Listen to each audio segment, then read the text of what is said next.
अस्सलामुअलैकुम, क्या हाल है आप सबका। होपफुली सब लोग खैरियत से होंगे। Welcome back to my channel. आज मैं अपने किचन में कुछ भी नहीं बना रही थी, जस्ट मैं आज अपने रमज़ान की प्रेप कर रही थी। एक दिन पहले की वीडियो है, चांद रात से भी एक दिन पहले की वीडियो है ये, और आपको मिलेगी पहले रोज़े को। पहले ना मैं बहुत जल्दी प्रेप कर लिया करती थी, तो ना मुझे उसका नुकसान होता था। तो अब मैं बिल्कुल लास्ट में करती हूँ अपनी प्रेपरेशन, ताकि जो है मेरी आसानी से 15 से 20 दिन गुजर जाएं। तो मैं किस तरीके से क्या क्या करती हूँ ये मैं आपको बताऊँगी, लेकिन उससे पहले मैं आपको बता दूँ कि जो जो मेरे चैनल पे नए हैं ना, उनसे मेरी रिक्वेस्ट है कि प्लीज़ मेरे चैनल को सब्सक्राइब कर लें और लाइक कर दें, और बेल आइकन में प्रेस कर दीजिएगा और ऑल पे क्लिक करिए, ताकि मेरी हर वीडियो की नोटिफिकेशन आपको बआसानी मिल सके। अच्छा, मेरे 10-15 दिनों में ना जब भी मेरी सब्ज़ी ख़त्म होती है, रमज़ान की प्रेप है तो वैसे भी अगर मेरी सब्ज़ी ख़त्म हो जाती है तो मैं एक साथ सारी सब्ज़ी ला के तो किस तरीके से स्टोर करती हूँ, क्या क्या चीज़ें मैं जो है वो सेव करके किस तरीके से रखती हूँ। रूटीन में भी मेरी सास किस तरीके से रखती थी, सेम एज़ इट इज़ मैं भी उसी तरीके से रखती हूँ, ठीक है। और रमज़ान की प्रेपरेशन में तो कुछ थोड़े बहुत ख़ास चीज़ें हो जाती हैं, जैसे चने बॉयल करके रखते हैं हम लोग, और क्या नाम है, बूंदियाँ वगैरह सेव करके रख लेते हैं। जो रूटीन में चीज़ें हमें चाहिए होती हैं वो कलेक्ट करके रख लेते हैं, ताकि हमें 4-5-6-7 दिन 8 दिन निकल जाएँ उसमें, और फिर हमें दोबारा नेक्स्ट टाइम पे फिर ख़रीदनी पड़े। तो मैं क्या कर रही थी, मैंने जो है वो सब्ज़ियाँ जो है वो धो के ना उनको सुखा के, अच्छा अगर आप गीली गीली सब्ज़ियाँ रखेंगे ना फ्रिज में तो बहुत जल्दी ही आपकी जो ना वो ख़राब होने के चांसेस होते हैं। लेकिन अगर तो आप सब्ज़ियों को धो के सुखा के फिर फ्रिज में रखेंगे ना, तो फिर ये लंबे टाइम तक चलती रहेंगी। अच्छा, तो यहाँ पर जो है ना मैंने लहसुन अदरक ले लिया था। अच्छा, अदरक थोड़ी सी ना कम लेते, लहसुन थोड़ा सा ज़्यादा होता है बनिस्बत। मैंने हालांकि लिया तो दोनों एक एक पाव था, लेकिन उसमें से अदरक भी उठा ली थी ना थोड़ी सी, ठीक है। उसे मैं जो है ना वो सेव कर लिया था। जैसे कभी हम स्टू वगैरह बना रहे होते हैं या निहारी के लिए अदरक चाहिए होती है, तो फिर वो उस तरीके से यूज़ हो जाती है, ठीक है। उसके अलावा जो है साबुत लहसुन भी ले लेती हूँ 1-2 ना, ताकि वो भगार वगैरह के लिए जो काम आते हैं तो फिर वो उस तरीके से काम आ जाए। यहाँ पर जो है ना मेरे पास अदरक लहसुन था, इनको मैंने बिल्कुल से फाइन से जैसे नॉर्मल से पीस लेते हैं, आप पीस लीजिए ब्लेंडर में, ग्राइंडर में ग्राइंड कर लीजिए। इन सिलिकॉन्स के जो है आइस क्यूब जो मिलते हैं, ये मैंने इसमें डाल लिए थे, ठीक है। लहसुन अदरक को मैं इसको फिल आउट करके तो फिर इसको मैं फ्रीज़र में फ्रीज़ कर दूँगी। फ्रीज़र में फ्रीज़ करने के बाद ना मैं इन्हें निकाल के ना, जो मैंने बाकी जो बचाया था रिमेन वो भी डाल के, तो वो मैं इसमें करके रख रही हूँ फ्रिज में। ये फ्रिज में रख दूँगी, वो डीप फ्रीज़र में रख दूँगी, ताकि वो फ्रीज़ हो जाए अच्छे से। उनको जमा लूँगी ना, तो फिर मैं उनको एक एयर टाइट जो है वो बैग में डाल लूँगी, फिर इसको भी क्या नाम है जमा लूँगी। अच्छा, इसके बाद जो है ना क्या नाम है, मैं यहाँ पर बाकी सब्ज़ी में बहुत सारी सब्ज़ी, थोड़ी थोड़ी सब्ज़ी लाती हूँ, बहुत सारी सब्ज़ी एकदम से उठा के नहीं ले आती कि खानी नहीं फिर होती। जैसे हम सिर्फ 2 अफराद तो हैं, बाकी तो 2 छोटे छोटे बच्चे हैं, तो उन लोगों को तो ये सैंडविचेस वगैरह मैं बना के दे देती हूँ। कभी तो कुछ किसी तरीके से, कभी किसी तरीके से दे देती हूँ।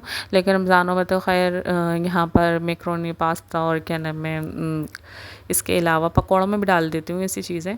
तो किस तरीके से ये देखें, इस तरीके से सेव कर ली है मैंने, ठीक है। उनको मैं सब्जियों को सुखाने के लिए रख दिया। और ये जो आल प्याज थे ना, हरी प्याज जैसे कहते हैं ग्रीन, तो इसको मैंने जो है ना इसके जो ख़राब जो थी वो ग्रीन पार्ट, तो उसको जो है ना डिस्कार्ड करके और उसका सही सही पार्ट रख लिया था, और उनको ना थैली आगे पीछे से चढ़ा के ना बिल्कुल इस तरीके से रखें, काफ़ी टाइम तक आपकी चलती रहती है, ख़राब नहीं होती, ठीक है। इसके बाद जो है आलू ले लिया था, आलू को भी मैं धो के अच्छे तरीके से सुखा के तो फिर इसको फ्रिज में रखती हूँ। मेरी सास भी ऐसी रखती थी, ठीक है। तो मैं भी उन्हीं के तरीके से रखती हूँ। और शादी से पहले तो ऐसा कुछ भी नहीं मामला होता था, मतलब ये सारी चीज़ें अम्मी करती थी, हम तो बिल्कुल भी किसी चीज़ को हाथ ही नहीं लगाते थे।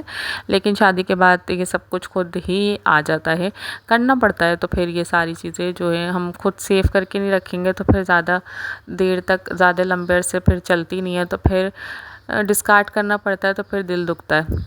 तो ये सारी चीज़ें ना पहले से आप अच्छे से करके रख लेना, तो आपके लिए भी आसानी होती है कि निकाला फटाफट से, धुला हुआ है, खुश्क हुआ हुआ है और यूज़ कर लिया। बस हाथ के हाथ सफाई करते रहें। सफाई करने बहुत बहुत बहुत ज़्यादा ज़रूरी है। अगर हाथ के हाथ आप सफाई नहीं करेंगे ना, आपका किचन फैलता रहेगा। और मेरा किचन तो इतना नन्ना मुन्ना चुन्ना बहुत छोटा सा है, तो इसलिए जो है ना मुझे ना फैल फैल फैल जाता, तो ऐसा लगता पूरा फैल गया। बस एक ये स्लिप है, एक चूल्हे वाला स्लिप है, बस 2 स्लिप है, ठीक है। और है ही नहीं, बस थोड़ी सी जगह है। अब मैं इंशाल्लाह अपना किचन बनवाऊंगी, अल्लाह पाक ने चाहा तो।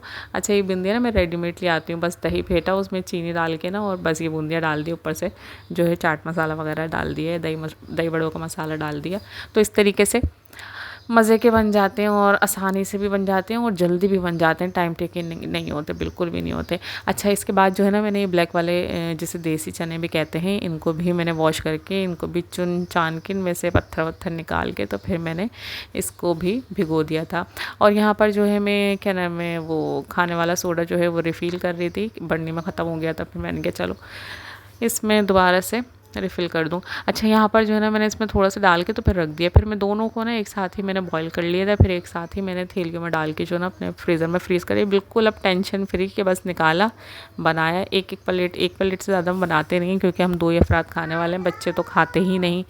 मतलब वो ऐसी चुन चान चुख लेते हैं, ऐसे कोई पेट भर के थोड़ी ना खाते हैं। बस यहाँ पर मैंने ये बॉयल भी हो गए थे, मैंने स्ट्रेनर में रख दिए थे ताकि ये ठंडे भी हो गए थे।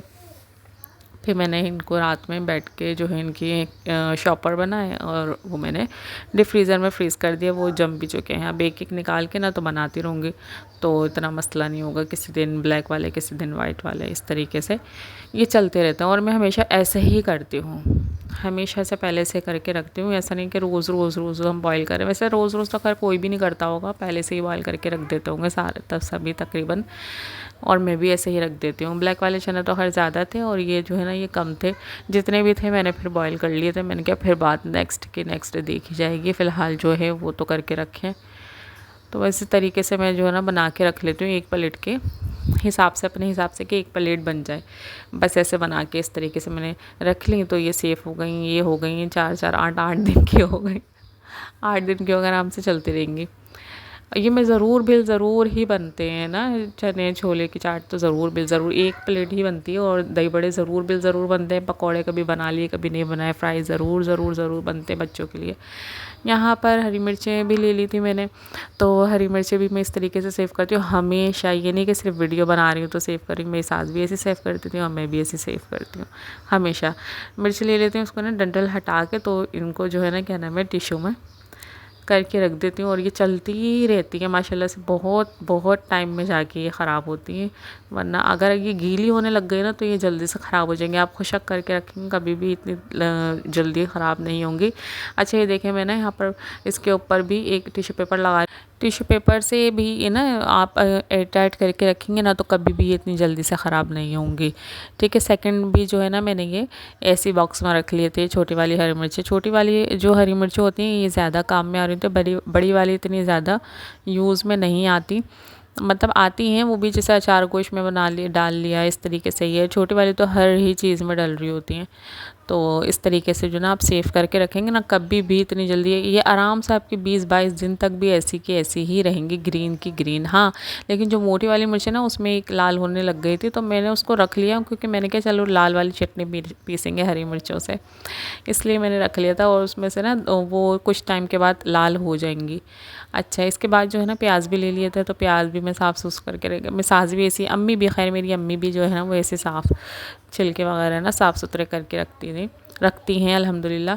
तो मैं भी ऐसे साफ़ सुथरे करके प्याज रख देती हूँ, क्योंकि वो प्याज वाले जो शॉपकीपर होता है ना वो तो ये बोलते हैं वो क्या नाम है, सूखी प्याज है, गोला प्याज है, ये प्याज है, वो प्याज है, लेकिन वो हल्की ना हल्की कहीं ना कहीं से नम होती ही है। तो आप इस तरीके से साफ़ करके धूप लगा लेंगे ना 1-2 दफ़ा, तो ये आपके अच्छी चल जाएंगी प्याज। अच्छा, तो रात में जो है वो मेरे हस्बैंड फ्रूट भी ले आए थे, तो फिर मैंने कहा चलो ये भी सेव करके रख दूँ हैंड टू हैंड। तो फिर मैंने उसके भी, तो कुछ फ्रूट पहले से पड़ा हुआ था तो वो भी मैंने रख दिया, कुछ नया फ्रूट था तो फिर ये भी मैंने अरेंज करके तो रख दिया ताकि मैं आसानी से यूज़ करती रहूँ। क्योंकि मुझे ही निकालना है, मुझे ही काटना है, मुझे ही सर्व करना है, तो अपनी आसानी के लिए बंदा खुद ही अरेंजमेंट करके रख दे तो ज़्यादा बेहतर है। अच्छा, मैं हमेशा केले जो ना थैली में करके रखती हूँ, देर में फिर भी ख़राब होते हैं। अगर आप ऐसे ही रख देंगे ना तो फिर जल्दी से ख़राब हो जाते हैं। सेब भी मैंने ऐसे ही रख दिए थे थैली में ही, और वो दोनों मैंने उसमें करके रख देते। ज़्यादातर फिर कम होता रहता है ना फ्रूट, तो फिर 2 बास्केट से 1 बास्केट में आ जाता है। इसी तरीके से स्ट्रॉबेरी भी जो है ना मैं ड्राई करके एक कंटेनर में करके रख देती हूँ। बस यहाँ पर हुई वीडियो के इख्तिताम। Thanks for watching. अपना बहुत ख्याल रखिए, मुझे दुआओं में याद रखें। अल्लाह हाफ़िज़।